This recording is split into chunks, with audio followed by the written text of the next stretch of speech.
Dapat dito. Pag ano, pag nagkaroon na ng bakod doon. Nakakamiss ang lugar na ito.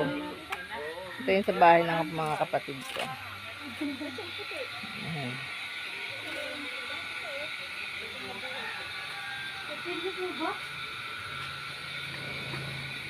Yung dalawa kong kapatid. Turbi, anong ginagawa mo dyan? Nananakaw ka ng orchids. Siyempre, baka magbago pa ang isip ng pamangkin ko. Butit na magbibigyan ako. Magnilino. Itong puti, hindi pa siya. Pati ito'y violet.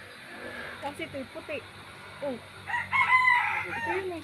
Doon sa kabila, walang ano yan. Saan na nun? Doon sa likod. Dito rin oh. Paikot. Paikot na ganon. Yung kabilang yun Sabi na, kuya, si ate kuya ang nasa dulo. Oo. Kaming tatlo magkakatabi. Ako, si Dada, at si Maymay. Aman. Baka sa dulo. Pupunta. Tabi lang, resto pwede naman yun. Yun ang kinuha ni ano man din. Kuha na sa inyo sabi. Kukunin mo.